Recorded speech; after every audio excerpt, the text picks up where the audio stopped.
अस्सलाम वालेकुम students, my name is Mohammad Atiq. आज का जो हमारा लेक्चर होगा वो होगा 10th class mathematics chapter number 1 जो है क्वाड्रेटिक इक्वेशन का। अपने प्रीवियस लेक्चर में हमने डिस्कस किया था कि क्वाड्रेटिक इक्वेशन जो होती है वो क्या होती है, उसके डिफरेंट फॉर्म्स के बारे में पढ़ा था, क्वाड्रेटिक इक्वेशन को सॉल्व करने के डिफरेंट मेथड्स के बारे में उसका हिंट देखा था।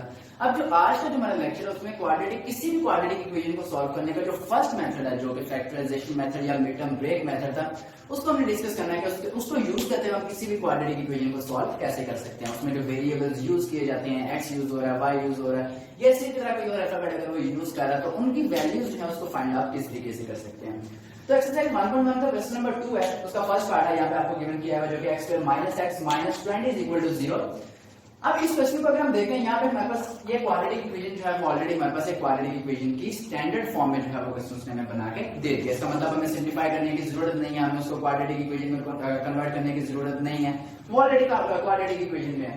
अब हम क्या करते हैं, इसको फैक्टराइजेशन मेथड से हम इसको सॉल्व करते हैं। तो हम किस तरीके से करेंगे, सबसे पहला काम जो आपने करना है वो क्या करेंगे, एक्स स्क्वायर के साथ जो कांस्टेंट होगा ना, आपने इसको सबसे पहले मल्टीप्लाई करना है लास्ट वाले कांस्टेंट के साथ जिसके साथ किसी किस्म का वेरिएबल कोई नहीं होगा। अब अगर एक्स स्क्वायर के साथ कांस्टेंट देखते हैं, हमारे पास एक्स स्क्वायर के साथ जो कांस्टेंट है वो आ रहा है 1। इसका मतलब 1 को मल्टीप्लाई करेंगे किसके साथ, -20 के साथ। तो अगर हम 1 को -20 के साथ मल्टीप्लाई करते हैं तो हमारे पास आंसर आएगा -20। अब जो हमारे पास आंसर आया -20, इसको हमने दो ऐसे नंबर्स में ब्रेक करना है कि मल्टीप्लाई करने से -20 आता हो प्लस या माइनस करने से हमारे पास माइनस का 1 आता हो। अब वो दो नंबर्स कौन से हो सकते हैं, चेक कर लेते हैं। हमारे पास एक नंबर है 5 एंड 4। अगर मैं 5 और 4 को मल्टीप्लाई करता हूं तो मेरे पास 20 आएगा। अब मुझे ये नहीं पता कि मैं किसके साथ कौन सा साइन लगाऊं, तो मेरे पास माइनस का 20 आएगा मल्टीप्लाई करने से और प्लस माइनस करने से माइनस का 1 आएगा। तो मैं क्या करता हूँ, 5 के साथ अगर मैं माइनस का साइन लगाऊं, 4 के साथ अगर प्लस का साइन लगाता हूं, तो जब दोनों को आप आपस में मल्टीप्लाई करेंगे तो आपका आंसर क्या आएगा, -20। लेकिन जब आप दोनों को प्लस या माइनस करेंगे तो उसका आंसर क्या आएगा, -1। इसका मतलब ये वैल्यूज यहाँ पे मैं यूज कर सकता हूँ। अब इसको लिखने का मेथड क्या होगा, सबसे पहले एक्स स्क्वायर, अब इस एक्स को आपने ब्रेक करना है दो नंबर्स में, दो फैक्टर्स में, -5x plus 4x -20 is equal to 0। 5x minus 5x plus 4x आपके पास अगेन माइनस का x ही आएगा। इसका मतलब इस x को आप ब्रेक करके आप इसमें लिख रहे हैं -5x एंड प्लस 4x। उसके बाद अब हम इनके यहाँ पे पेयर्स बनाएंगे, एक पेयर हमारे पास ये बन रहा है और सेकंड पेयर हमारे पास ये बन रहा है। अब जो फर्स्ट पेयर है हमने देखना फर्स्ट पेयर में से कॉमन क्या चीज आ रही है। अगर मैं इस पेयर की बात करता हूँ, यहाँ पे मेरे पास x कॉमन आ रहा है क्योंकि x इसमें भी है और x इसमें भी है। मैं x को तो यहाँ से कॉमन निकालता हूँ, बाकी मेरे पास क्या बचेगा, x -5। अब मैं आपको सेकंड वाले जो हमारा सेकंड हमारे पास यहाँ पे जो हमारे पास वैल्यूज थी, अब इन दोनों को अगर मैं देखूं तो यहाँ पे मेरे पास प्लस का 4 कॉमन आ रहा है, बाकी मेरे पास क्या बचेगा, x -5 इज इक्वल टू 0। एक चीज आपने यहाँ पे याद रखनी है कि कॉमन लेने से जो आपके पास फैक्टर्स बनेंगे वो दोनों फैक्टर्स आपस में इक्वल होने चाहिए। अगर वो दोनों फैक्टर्स सेम नहीं होंगे तो आपका क्वेश्चन गलत होगा। तो इसका मतलब ये दोनों फैक्टर्स में आपको क्या करने पड़ेंगे, इक्वल लाने पड़ेंगे।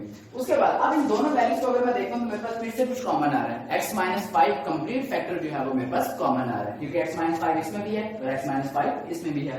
तो x -5 को मैं यहाँ से कॉमन निकाल लेता हूँ, बाकी मेरे पास क्या बचेगा, x plus 4 is equal to 0। यहाँ पे हमारे पास फैक्टर बन चुके हैं। अब अगर हम यहाँ से वेरिएबल्स की वैल्यूज फाइंड करना चाहते हैं तो हम क्या करते हैं, एक दफा इस फैक्टर को इक्वल रखेंगे 0 के और दूसरी दफा इस फैक्टर को इक्वल रखेंगे 0 के। इसका मतलब x -5 is equal to 0 and x plus 4 is equal to 0। यहाँ से x किसके इक्वल आ जाएगा, यहाँ पे 5 माइनस उस साइड पे जाके प्लस 5, यहाँ पे 4 प्लस था उधर जाके -4 and x is equal to -4। तो हमारे पास इसका सोल्यूशन सेट बनेगा वो हमारे पास क्या आएगा, 5 एंड -4। तो ये हमारे पास उन वेरिएबल्स की वैल्यूज थी जो हमने यहाँ से फाइंड करनी थी बाय फैक्टराइजेशन मेथड। इसी तरह हम इसका एक और पार्ट यहाँ पे ट्राई कर लेते हैं। उसका थर्ड पार्ट है जो कि हमारे पास 4 - 32x is equal to 17x square है। अब सबसे पहले अब ये तो हमें देखने में तो पता चल रहा है कि ये क्वाड्रेटिक इक्वेशन बन सकती है, लेकिन इसकी जो अरेंजमेंट है अभी वो अरेंज नहीं की हुई है। तो हमें क्या करना पड़ेगा, इन वैल्यूज को सबसे पहले एक स्टैंडर्ड फॉर्म में अरेंज करना पड़ेगा। तो स्टैंडर्ड फॉर्म में हम इसको किस तरह अरेंज करते हैं, इसको हम कुछ इस तरीके से लिखेंगे, ax square plus bx plus c is equal to 0। इसका मतलब पहले x स्क्वायर वाली वैल्यू, उसके बाद x वाली वैल्यू और लास्ट पे कांस्टेंट वाली value.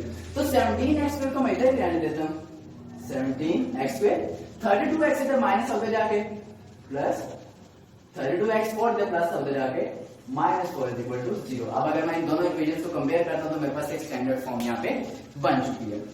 ax square plus bx plus c is equal to 0। हमारे पास एक स्टैंडर्ड फॉर्म जो है वो बन चुकी है। इसका मतलब अब हम फैक्टराइजेशन जो है वो इनकी कर सकते हैं। अब उसके बाद हमें क्या करना पड़ेगा, मैंने कहा था कि x स्क्वायर के साथ जो कांस्टेंट है इसको हमने मल्टीप्लाई करना है लास्ट वाले कांस्टेंट के साथ। तो x स्क्वायर के साथ हमारे पास 17 आ रहा है, 17 को मल्टीप्लाई करेंगे -4 के साथ। तो अगर 17 को -4 से मल्टीप्लाई करता है तो माइनस का 68 आता है। अब 68 हमारे पास यहाँ पे आ चुका। अब मैंने कहा था कि ये जो आपके पास आंसर आया होगा इसको अपने दो ऐसे नंबर्स में ब्रेक करना है कि मल्टीप्लाई करने से -68 आए जबकि प्लस या माइनस करने से प्लस का 32 आए। तो मेरे पास वो कौन कौन से नंबर्स हो सकते हैं, अगर मैं 34 को मल्टीप्लाई करता हूँ 2 के साथ तो मेरे पास क्या आएगा, यहाँ पे 68 आएगा। अब इसका मतलब मुझे यहाँ पे साइन लगाने पड़ेंगे। किसके साथ मैं कौन सा साइन लगाऊंगा, मेरे पास मल्टीप्लाई करने से -68 आए लेकिन प्लस या माइनस करने से प्लस का 32 आए। तो मैं क्या करता हूँ 34 के साथ प्लस का साइन लगा लेता हूँ, 2 के साथ माइनस का साइन लगा लेता हूँ। अब अगर आप इन दोनों को मल्टीप्लाई करते हैं तो माइनस का 68 आएगा, लेकिन जब आप इन दोनों को प्लस या माइनस करेंगे तो सूत्र में आपके पास प्लस का 32 आएगा। इसका मतलब मैं इनको यहाँ पे यूज कर सकता हूँ। 17x स्क्वायर इस 32x को अब आप क्या लिखेंगे, plus 34x minus 2x minus 4 is equal to 0। अभी अगेन हम यहाँ पे क्या करेंगे, इनके पेयर्स बना लेंगे। एक पेयर ये, सेकंड पेयर में प्लस ये, इन दोनों में से अगेन कुछ कॉमन आ रहा है। 17x जो है वो यहाँ पे कॉमन आ रहा है, यहाँ पे क्या बचेगा x और यहाँ पे प्लस 2। इसी तरह इन दोनों में से हमारे पास क्या कॉमन आ रहा है, माइनस का 2 कॉमन आ रहा है, बाकी हमारे पास क्या बचेगा x plus 2 is equal to 0। अब क्योंकि दोनों फैक्टर्स हमारे पास सेम आ चुके हैं इसका मतलब हमारा आंसर जो है वो बिल्कुल ठीक होगा।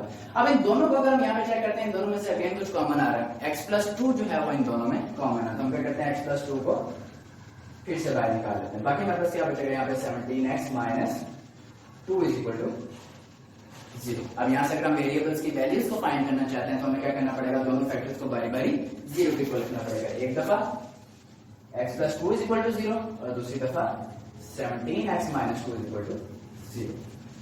उसके बाद यहाँ पे 2 इधर प्लस हो जाएगा, माइनस हो जाएगा, x किसके इक्वल आ जाएगा -2 के। इसी तरह 17x 2 इधर माइनस हो जाएगा plus 2, 17x is equal to 2, 17 इधर मल्टीप्लाई और उस साइड पे जाके वो डिवाइड हो जाएगा, then x is equal to 2 divide by 17। तो हमारे पास जो इसका सॉल्यूशन सेट होगा उसमें हम क्या लिखेंगे, यहाँ पे -2 and 2 by 17।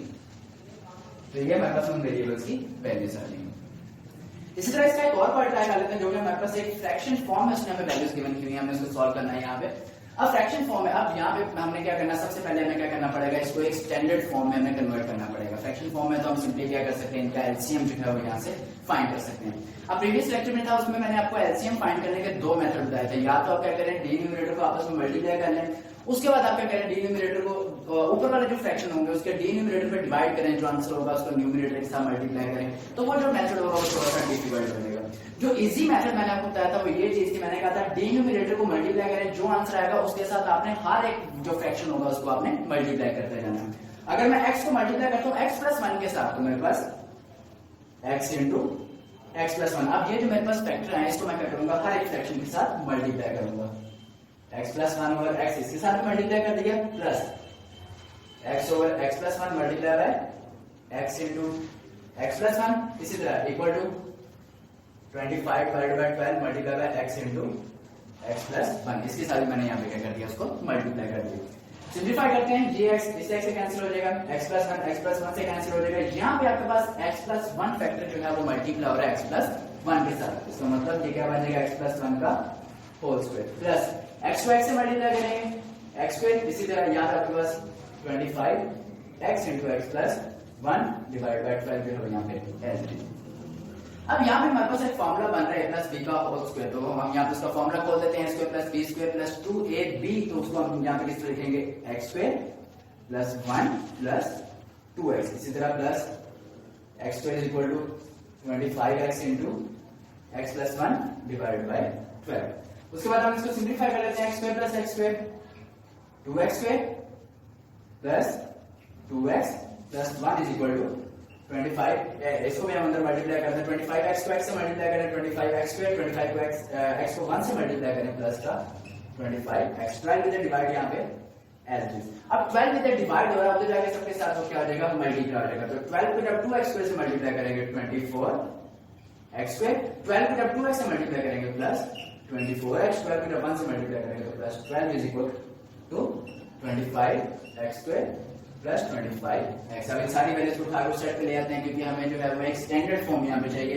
तो हम इसको किस तरह लिखेंगे 25x square plus 25x, 24x square plus होते जाके माइनस हो जाएगा 24x स्क्वायर प्लस होते जाके माइनस 12 प्लस होते जाके माइनस 12 इक्वल टू 0। उसके बाद सिंप्लीफाई इसको करने 25x square plus 25x sorry 25x square minus 24x square, यहाँ पे plus x square 25x minus 24x plus का x और यहाँ पे माइनस का 12 लिखा हुआ है यहाँ पे h। जब ये जो है अब आपके पास एक स्टैंडर्ड फॉर्म इसकी बन चुकी है तो आप क्या कर सकते हो, इसकी फैक्टराइजेशन करते हो आप इसको सॉल्व कर सकते हो। फैक्टराइजेशन हम किस तरह करेंगे, x स्क्वायर के सारे कांस्टेंट है, लास्ट वाले कांस्टेंट से मल्टीप्लाई कर दें -12 को दो नंबर्स में ब्रेक करें, मल्टीप्लाई करने से -12 करके प्लस या माइनस करने से 1 आता है। इसका मतलब 3 और 4, 3 और 4 को जब मल्टीप्लाई करेंगे 12 आएगा, 4 के साथ प्लस का साइन लगाते हैं, 3 के साथ माइनस का साइन लगाते हैं, दोनों को तो मल्टीप्लाई करेंगे तो -12 आएगा, जब प्लस माइनस करेंगे तो प्लस का 1 आएगा। इसका मतलब x square minus 3x plus 4x minus 12 equal to 0। यहाँ से आपके पास x कॉमन आ रहा है, बाकी आपके पास x माइनस 3, यहाँ पे 4 कॉमन आ रहा है तो x माइनस 3। तो फैक्टर आपके पास कौन से आ जाएंगे, x plus 4 into x minus 3 equal to 0। तो इन दोनों जो फैक्टर्स आपके पास आ चुके हैं, दोनों फैक्टर्स को 0 के इक्वल रखें, बारी बारी आपके पास उस वेरिएबल की यहाँ से वैल्यू आ जाएगी। तो ये था हमारा फैक्टराइजेशन मेथड। इस मेथड को यूज करते हैं हम किसी भी क्वाड्रेटिक इक्वेशन को जो है उनसे यूज किए गए वेरिएबल्स हम उसकी वैल्यूज को आसानी से फाइंड कर सकते हैं। आज के लिए इतना ही, बाकी इंशाल्लाह जो हमारा नेक्स्ट लेक्चर होगा उसमें हम उसका जो सेकंड हमारे पास मेथड था कंप्लीटिंग स्क्वायर मेथड, उसको हम वहां से इंशाल्लाह डिस्कस करेंगे। अभी के लिए अल्लाह हाफिज़।